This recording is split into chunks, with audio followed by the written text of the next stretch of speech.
What's going on, you bunch of heretics? Welcome to Heresy is My Therapy. It is episode 2 of the Heresy Journals.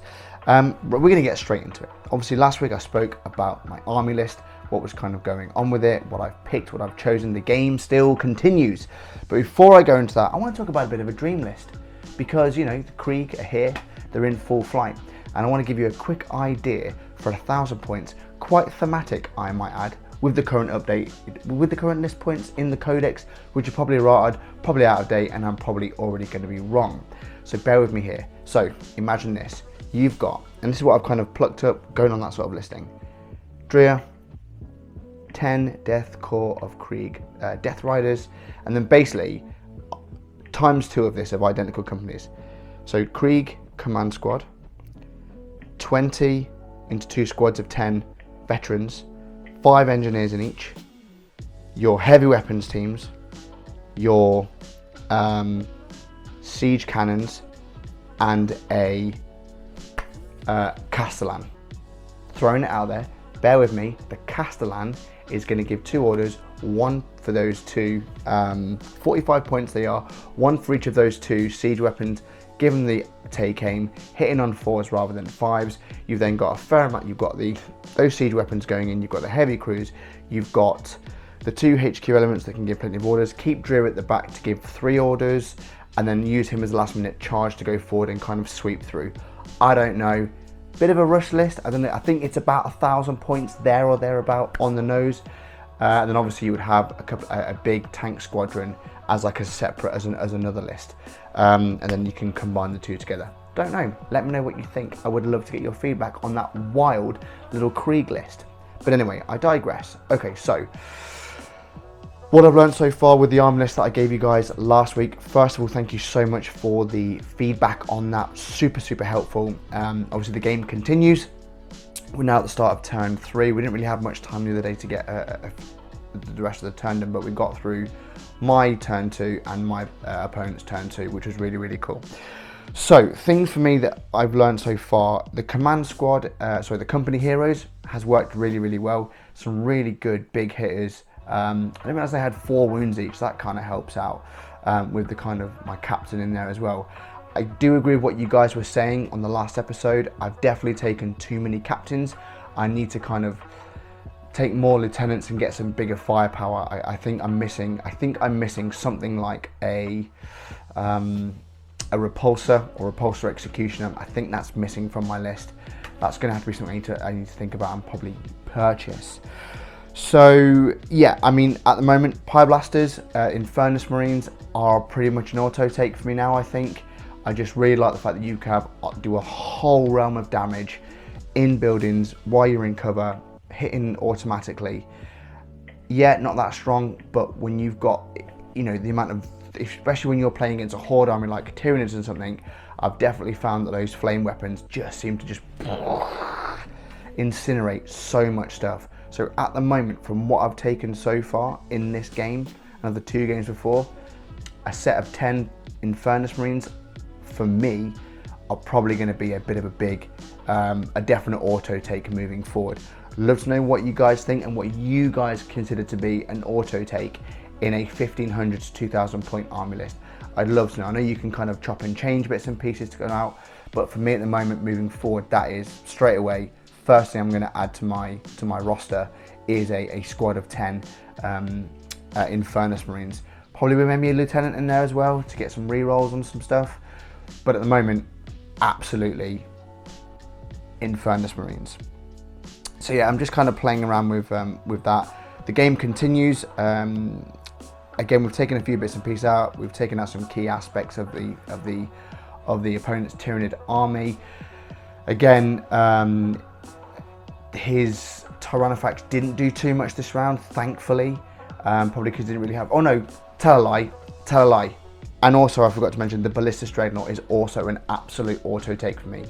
He has been just a key player. It's taken a Tyrannophax and a Screamer Killer to take that thing out.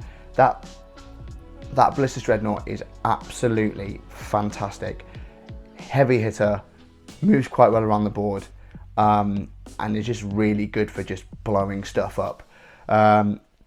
You know, suffered against the Screamer Killer, but after taking some big hits off the Tyran effects and then having to get hit by a Screamer Killer was you know, it lasted quite some time. So the Ballistus Dreadnought at the moment for me, 100% another auto take.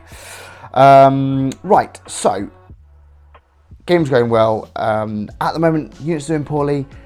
Probably there aren't any units that are doing poorly per se. Again, I'm going back to my Stern Guard veterans. I still don't know if I'm using them correctly, and I kind of need to know the best way to use them. Guys, please help me out with those Stern Guard veterans and what to do with them and the best way to kind of use them on the board. I'd love to get your feedback on those Stern Guard veterans, but they haven't really done too much this game. Maybe I haven't used them right. They've taken a few Tyranid Warriors out. That's about it. Outside of that, compared to say the Infernus Marines, not that much. The bikes, again, done a bit of objective control, but not that much. Again, probably haven't been using them right. And the eliminate, no. The Melter Squad. I can't for the life of me think of what they're bloody called now. I'm so sorry. But the Melter team, in fact, I can get it up for you because it's right here. Eradicator Squad. Again, big heavy hitters, providing that you hit. Like all things, you know, do a lot of damage. But again, when you're firing them against a horde, you need the shot. So I've definitely noticed that I need horde armies, I need flames, you need lots of hitting stuff. So I think really probably some intercessors are going to be on there. So I think they're getting 4 attacks now, or 4 shots, I think. And they've had a bit of an upgrade.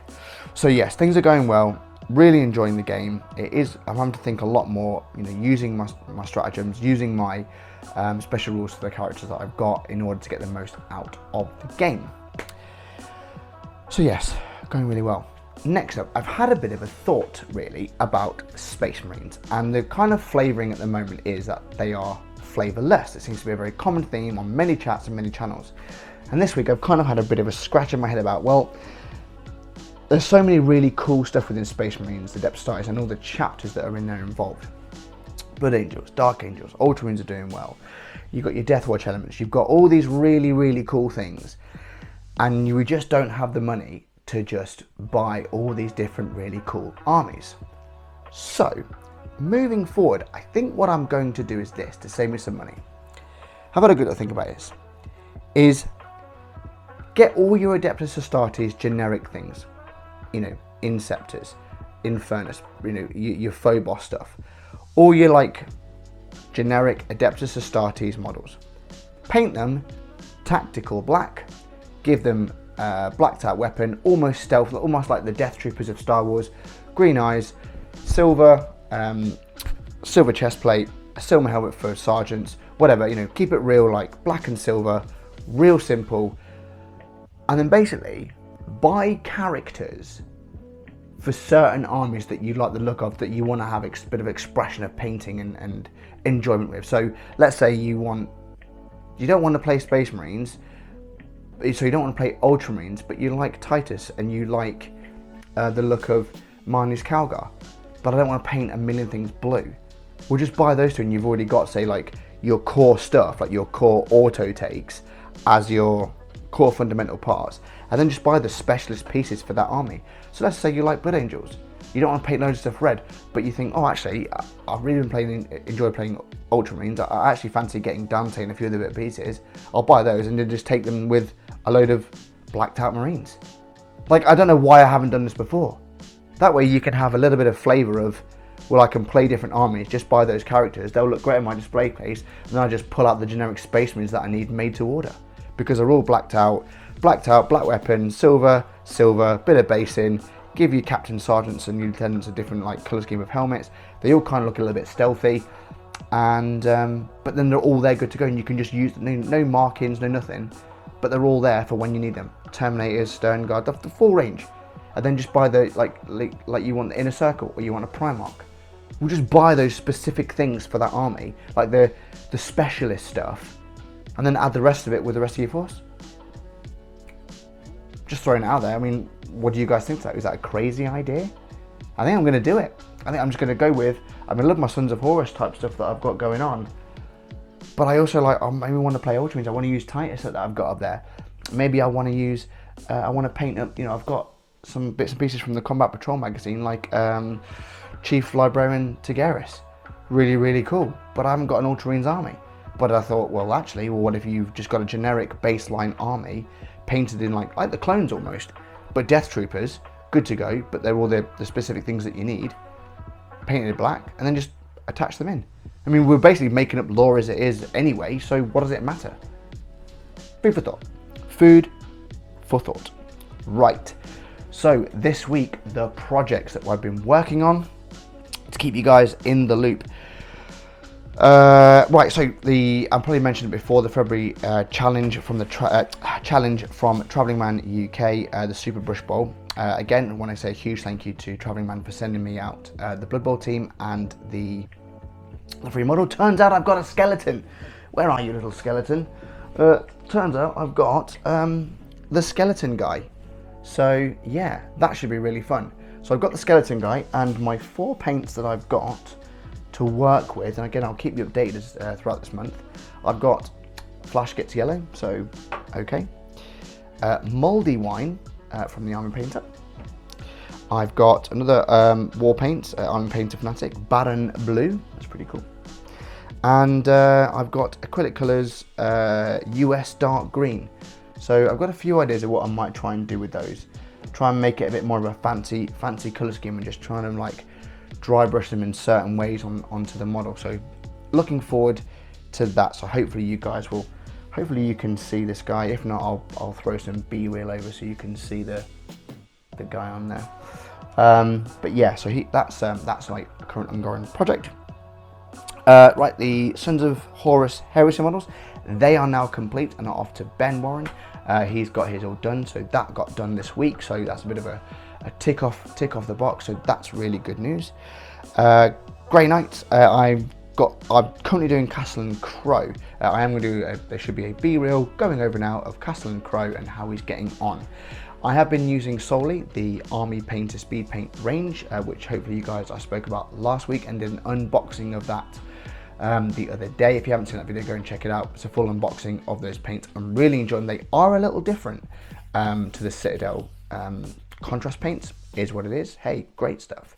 But yes, working really nicely with those, and they are, I'm very, very happy with how old Castellan Crow is coming along, especially his sword, that black sword that he carries with the purple.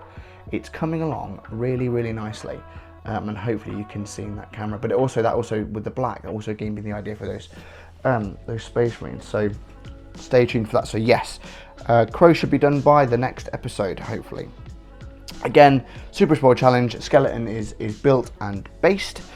And next up, next week, I'm going to be doing the Combat Patrol is now going to be Eldari. So there's going to be an Eldari Combat Patrol. I'm going to do the Aliotech. The Aliotech, Craftsworld's Aliotech is going to be the theme for that army, and the Farseer, where is it? Really cool. I do like that Farseer model. It is really, really cool. Hopefully you guys can see the Farseer here. He's based, built, and ready to get some speed paints on him. But they're going to be in the Aliotech blue, and I'll keep you guys updated with that. This one's also going to be a tutorial as well of how to paint Craftworld's Aliotech. If I'm saying it wrong in your Eldari player, I do apologise. So hopefully you'll get to see that next week. That should be available, so that should be done, and we should have a bit of an update on how that project's going as well.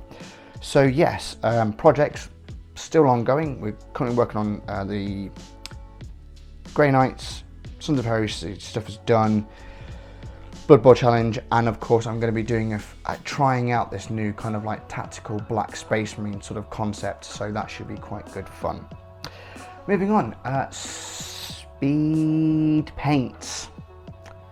Love them, absolutely love them so far. What I'm using so far, I'm really, really enjoying. It is taking a little bit of getting used to with that speed. What is it here? It's called Speed Paint Medium, and we're getting quite a nice matte finish. Yeah, a very nice matte finish on the model, so I quite like that. So they're looking really, it looks very clean, very nice. It's definitely not blotchy, but you do need to apply a couple of layers. I'd say two layers when you've got the medium on there. But again, same sort of process. They do dry more matted, I would say, more of a matte effect. But again, I really like the way they're coming out. The kind of results I'm getting so far, I'm very, very happy with. Very, very happy with. And finally, so this is a bit of a hobby find that I really, really want to show you. And if you have stayed to the end of this video, you will not be disappointed with this. I am going to move you back ever so slightly so that you can see, hopefully you can see the desk here. Now, I'm sure many of you would have seen lap desks and some like obviously likes of like Frontier Gaming. Hopefully you can see all this right. So likes of like Frontier Gaming do a beautiful like hobby lap desk set. It is, however, starting rate of 120 euros. I'm doing it wrong. I have no doubt it is a top quality product. I have absolutely no doubt about that at all. I don't have £120 lying around for a lap desk. What I do have is £25 from the range, one of these. It is kind of a bit more of a laptop style desk, cushion on the bottom, and again, just sits on my lap ever so nicely. What it also comes with, oh yeah, this has been the find of the week. Like genuinely, I mean, so that I can sit downstairs with my partner, watch a film while we're together, and I can just sit. I'll just kind of, hopefully you can see, so I'll just nose down, look, there you go. Look at that. I can just sit, chill out and paint. Got my models, in fact, let me just, so look, here we are, like this, sit, paint. I can put I'll just get my tray here. I can put my water on if I need to. You see how it all builds up? And I've got my light all here, good to go. Then I can just sit and paint away. You know, is it the best in the world? No, it's 25 quid, however. It saved me £105. I don't need anything else on it. It's got a cool little light, takes AAA batteries, great stuff. So for me, I am very, very much impressed with this great little hobby find. What I will do, if you are going to go, this isn't like a product sell or anything like that, I will give you the link to the range, to that product, if you're after something like that, which I'm sure, 2 seconds, which I'm sure many of you have been after something like that, so you can sit downstairs or sit in the room with your partner in the evening, and just instead of like being cooped up in our offices all the time, and just sit and paint and enjoy the company. Or if you're on the move or you're traveling and you need a little like desk or something, honestly, I love it and it's great. So yeah, £25 from the range. Can you believe it? What a find. So yeah, anyway, that kind of wraps up what's going on this week in Heresy is My Therapy. Busy. Hopefully next week there should be a bit more of a result on the game. I have still got some stuff in Deep Strike that I completely forgot to mention. I've got some assault primary assault intercessors with jump packs, 10 of them with a captain, ready to come into Deep Strike. So stay tuned to find out what happens the rest of that game, and of course how the rest of the hobby journals are going. Well guys, as always, thank you so much for your support. Hopefully you can give me some hints and tips on those things that I need some help with, but otherwise, thank you so much for watching, thank you so much for your support, and I'll see you on the next episode. Thanks for watching guys, bye bye.